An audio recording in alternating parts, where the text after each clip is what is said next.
We beat Dallas. We beat Dallas.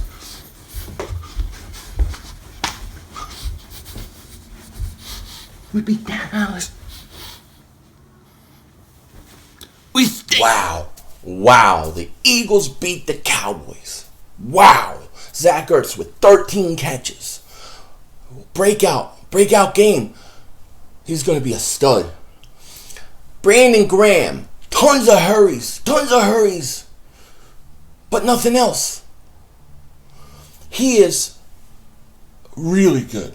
I mean, he is really good at not getting sacks and almost getting to the quarterback. I mean, he is at Mike Mamula status.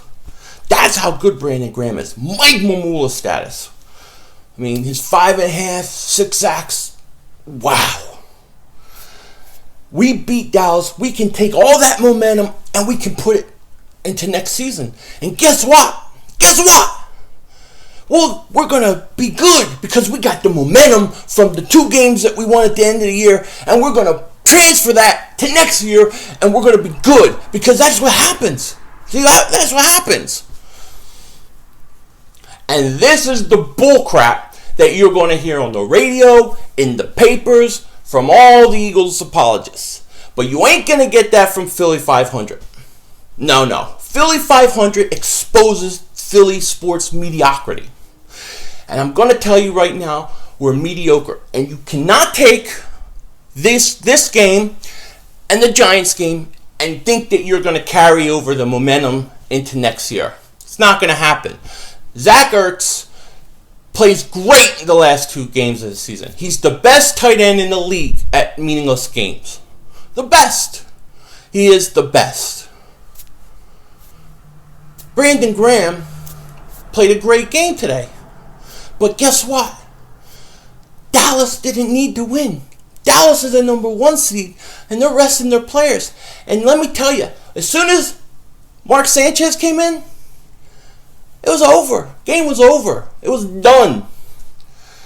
Okay? Because he stinks. And that's it. The game doesn't mean anything for next year. Nothing.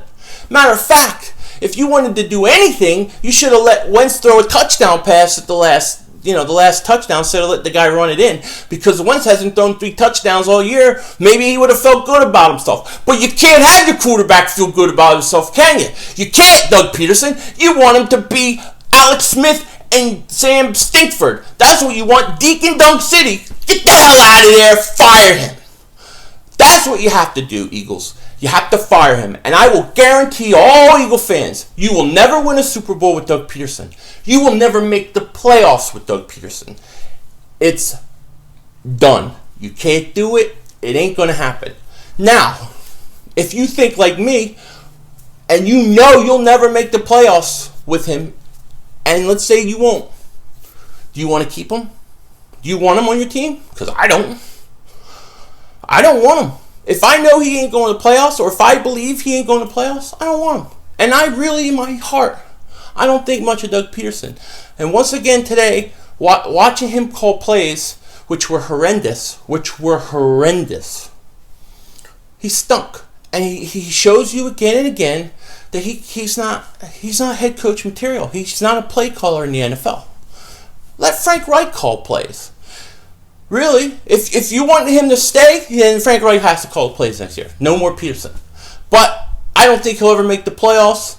So it's hard for me to get excited about this game because I don't think we can do anything until we get rid of this coach. Now, we'll go into deeper details about the players and positions, and I'm going to break all that down this offseason for you. I'm going to have you ready to go for the draft. I promise you. But my words are this: you will never make the playoffs with Doug Peterson. I guarantee it. And everybody knows if I'm wrong, I'll eat my words, but I'm not. Okay? It's not about winning a few games in the offseason. It's not about winning 2 games at the end of the year. It's not about getting to the playoffs. It's about winning rings. I got no rings on my fingers. Look. I ain't got no rings. I want rings. I got none. Give me rings. Get rid of him.